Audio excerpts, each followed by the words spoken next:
नमस्कार दर्शक मित्रों, आप देख रहे हैं राष्ट्रप्रथम और मैं हूं तपस्वी आचार्य। एक रोचक बात लेके आज मैं यहां पर आपके पास आया हूं। प्रधान सेवक नरेंद्र मोदी 2 दिन के लिए गुजरात के दौरे पर चल रहे हैं। गुजरात में नरेंद्र मोदी काफ़ी सारे नए काम और नई सौगात लेकर आए हुए हैं। एक बात बताऊं तो प्रधान सेवक नरेंद्र मोदी ने अपने कार्यकाल में कई ऐतिहासिक फैसले लिए हैं, जिसमें से काफ़ी फैसले सितंबर महीने में लिए गए हैं। ये बात मैं फिर से दोहराऊंगा दोस्तों कि प्रधान सेवक नरेंद्र मोदी ने अपने कार्यकाल में कई ऐतिहासिक फैसले लिए हैं, जिसमें से काफ़ी फैसले सितंबर महीने में लिए गए हैं। अब ये कहना मुश्किल है कि यह एक रणनीति है या फिर एक संयोग। आगे एक बात मैं बताऊं तो प्रधान सेवक नरेंद्र मोदी ने अपने ऐतिहासिक फैसले की वजह से अक्सर चर्चा में रहे हुए हैं। प्रधान सेवक नरेंद्र मोदी अपने ऐतिहासिक ये सब सारी चीज़ें और ये सब फैसले की वजह से काफ़ी सारे चर्चा में रहते हैं। 2014 की बात करूं तो 2014 में प्रधान सेवक बनने के बाद उन्होंने एक ऐतिहासिक सबसे बड़ा फैसला लिया, जिसमें से कई सारे फैसलों में से जिसमें से धारा 370 से लेकर 3 तलाक भी अब शामिल हो गए हैं।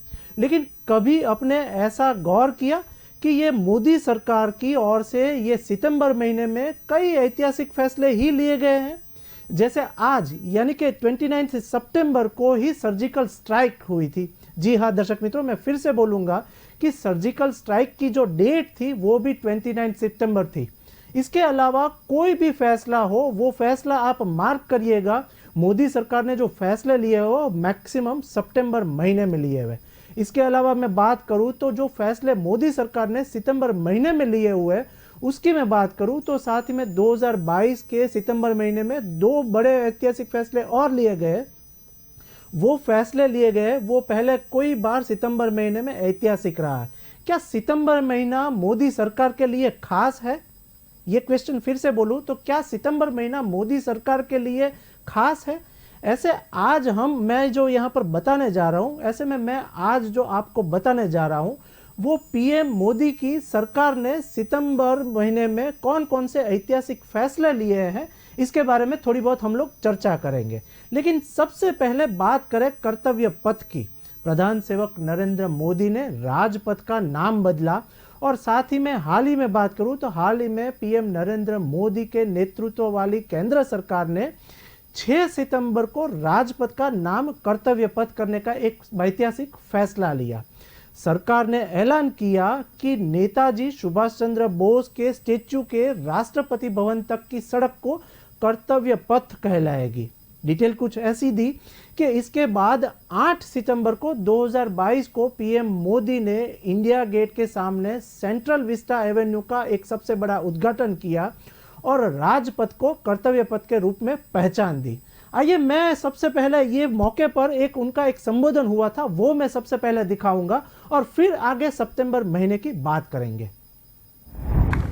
साथियों, कर्तव्य पथ केवल ईंट पत्थरों का रास्ता भर नहीं है, ये भारत के लोकतांत्रिक अतीत और सर्वकालिक आदर्शों का जीवंत मार्ग है। यहां जब देश के लोग आएंगे वो नेताजी की प्रतिमा, नेशनल वॉर मेमोरियल, ये सब उन्हें कितनी बड़ी प्रेरणा देंगे, उन्हें कर्तव्य बोध से ओतप्रोत करेंगे। इसी स्थान पर देश की सरकार काम कर रही है। आप कल्पना करिए, देश ने जिन्हें जनता की सेवा का दायित्व सौंपा हो, उन्हें राजपथ जनता का सेवक होने का एहसास कैसे कराता? अगर पथ ही राजपथ हो तो यात्रा लोकमुखी कैसे होगी? राजपथ ब्रिटिश राज के लिए था, जिनके लिए भारत के लोग गुलाम थे। राजपथ की भावना भी गुलामी का प्रतीक थी, उसकी संरचना भी गुलामी का प्रतीक थी।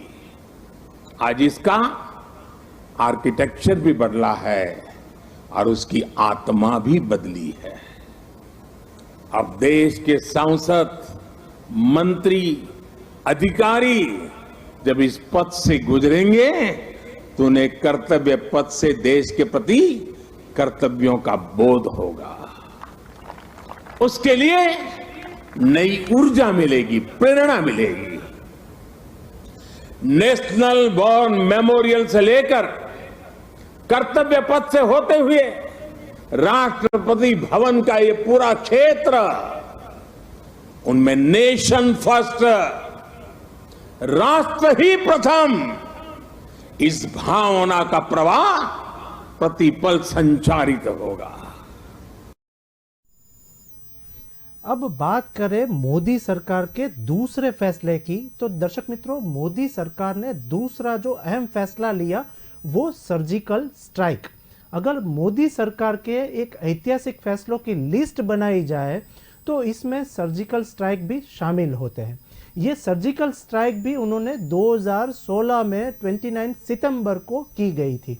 इसी दौरान भारत ने पाकिस्तान में घुसकर उसे मुंह तोड़ जवाब दिया। साथ ही में मोदी सरकार के इस फैसले को जनता ने खूब सारा सराहा और वैश्विक स्तर पर भारत की आतंकवादी की छवि जो है, आतंकवादी प्रवृत्ति और आतंक विरोधी प्रवृत्ति छवि को मजबूत हुई। डिटेल कुछ ऐसी है कि उस समय के थोड़ी और जानकारी मैं दूं तो जिसके साथ प्रधान सेवक नरेंद्र मोदी का एक इंटरव्यू हुआ था, वो मैं सबसे पहले आपको सुनाना चाहूंगा। तो क्या कि मुझसे तो सेना के अंदर आग ज्यादा लगी हुई है। वे किसी भी हालत में इस परिस्थिति में देश के जवानों के मॉरल के लिए भी उनको न्याय दिलाना चाहते हैं। तो मैंने उनसे कहा कि आप पूरा डिजाइन करके लाइए, मेरे पास क्या है, क्या रिक्वायरमेंट है। और मैंने कहा आप जितना भी कर सकते हैं करिए, आप सोचने में कमी मत करना, फिर बैठ के तय करेंगे कितना कर सकेंगे नहीं कर सकेंगे। मैंने उनको खुली छूट दी, उन्होंने पूरा प्लान किया, वो लेके आए मेरे पास। 2 बार हमको डेट बदलनी पड़ी इस ऑपरेशन की, क्योंकि मैं फुल सिक्योरिटी चाहता था। आखिरकार ऑपरेशन तय हुआ। मैं जानता हूं कि ये एक बहुत बड़ा रिस्क था और रिस्क मुझे राजनीतिक फायदे और नुकसान वाला रिस्क मैं कभी सोचता नहीं हूं। मेरे जवान, उनका कोई नुकसान नहीं होना चाहिए, क्योंकि वो हमारे शब्द पर जिंदगी लगाने के लिए निकल पड़े। तो उसके लिए जो कुछ भी साधनों की ज़रूरत थी उसको भी कुछ साधन भी जुटाए गए ताकि कोई तकलीफ ना हो। दूसरा ये तय किया कि उनकी ट्रेनिंग होनी चाहिए, तो ट्रेनिंग बड़े स्पेशल तरीके से की गई और वो भी सीक्रेसी मेंटेन करने, तो स्पेशल ट्रेनिंग की गई।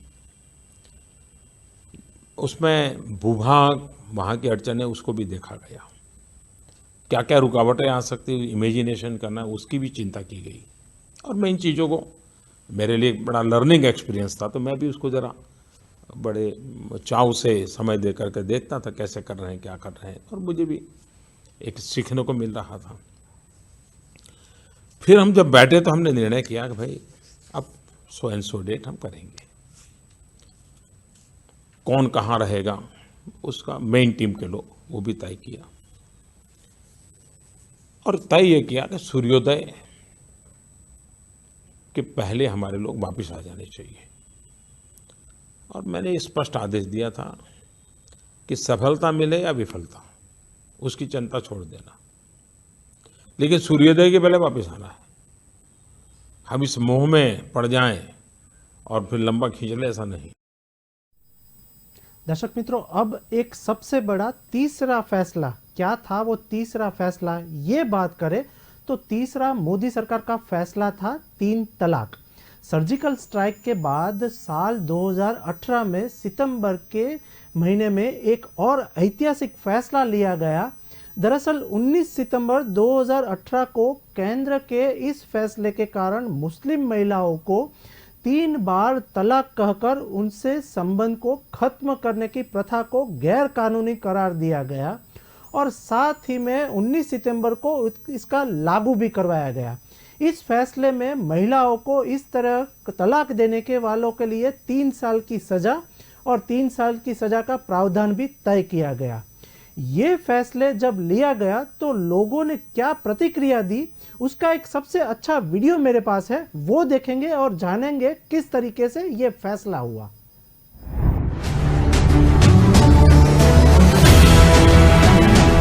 तीन तलाक के खिलाफ बनाया गया कानून कांग्रेस समेत तमाम दलों ने कितनी ही कोशिशें की कि मुस्लिम बहनों और बेटियों को इंसाफ न मिल पाए, अधिकार न मिल पाए। कितनी ही बार उन्होंने कानून के रास्ते में रोड़े अटकाए, लेकिन हमने मुस्लिम माताओं बहनों को जो वादा किया था, हमने उसको निभाया।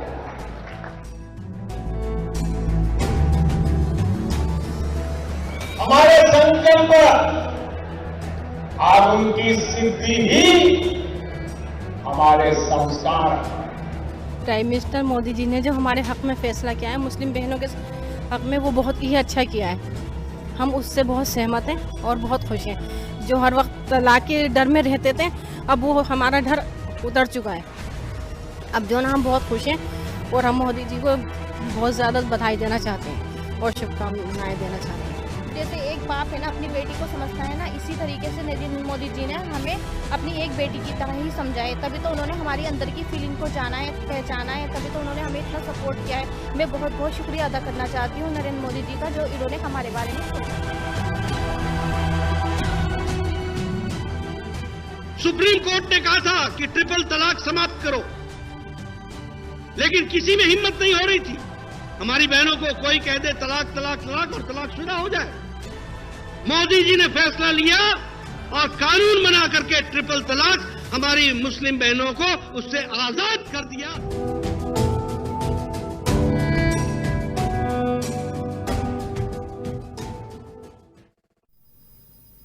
और अब बात करनी है दर्शक मित्रों देश की सुरक्षा के लिए गए फैसले की।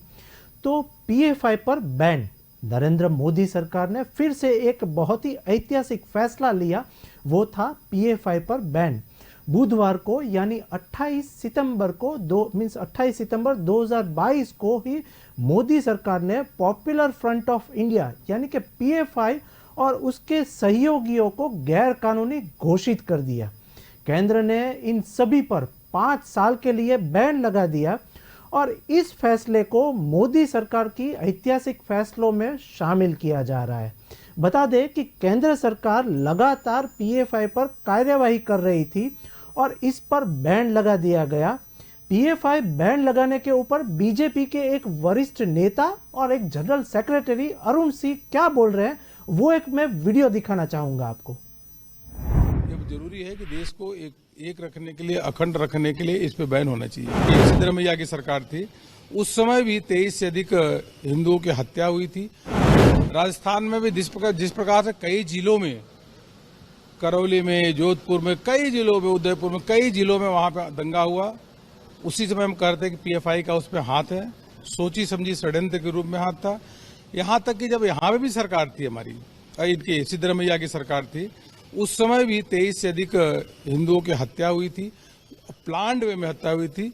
ये जरूरी है कि देश को एक रखने के लिए, अखंड रखने के लिए इस पे बैन होना चाहिए। कई राज्यों में इस प्रकार की घटनाएं घटी, राजस्थान से लेकर के हैदराबाद या इवन कर्नाटक में भी इस प्रकार से घटनाएं घटी, और जिसमें पूरा का पूरा लग रहा था कि ये षड्यंत्र करके एक राज्य में नहीं, कई स्टेट्स में यह प्रॉब्लम देश को तोड़ने का काम कर रहे हैं और हिंसा फैला रहे हैं। तो उसकी जांच होनी चाहिए थी। उसकी जब कई राज्यों का मामला आ जाता है तो NIA ही जांच करती है आतंकवादी घटनाओं का, इसलिए हम इस कदम का स्वागत।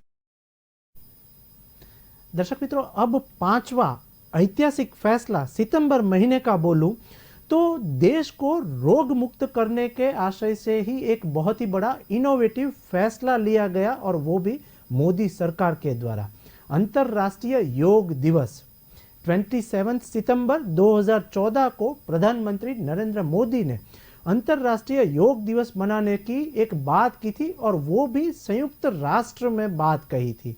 इसके बाद 21 जून 2015 को ये संयुक्त राष्ट्र के 177 सदस्यों द्वारा इनकी मान्यता मिल गई और उसके बाद 21 जून को अंतर्राष्ट्रीय योग दिवस मनाया जाने लगा। योग दिवस के प्रसन्न सेवक ने क्या संदेशा दिया वो हम लोग देखते हैं, ताकि पता चले कि उस समय क्या माहौल था और किस किस लोगों ने इसकी बधाई दी। नमस्कार। अंतर्राष्ट्रीय योग दिवस की आप सभी को बहुत बहुत शुभकामनाएं। कोरोना संकट के बीच इस बार का योग दिवस पहले जैसा नहीं है, लेकिन बड़े से बड़े संकट के बीच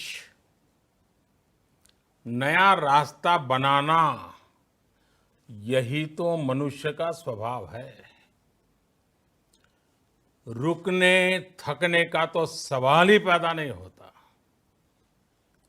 और इसलिए इस बार का योग दिवस भी उतने ही उत्साह से मनना चाहिए, उतनी ही ऊर्जा से मनना चाहिए।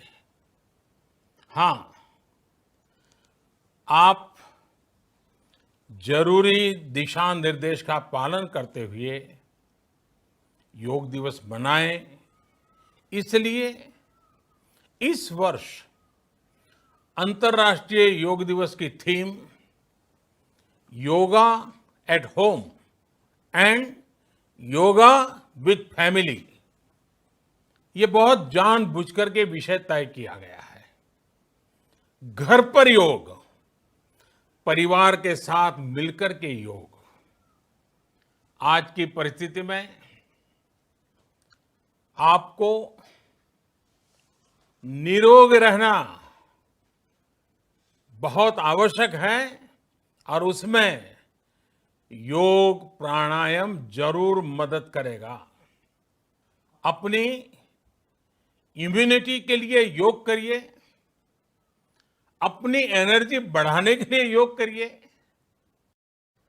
अपने आत्मविश्वास के लिए योग करिए, अपने आत्मबल के लिए योग करिए, अपना उत्साह बढ़ाने के लिए योग करिए और अपने मन की शांति के लिए भी योग करिए।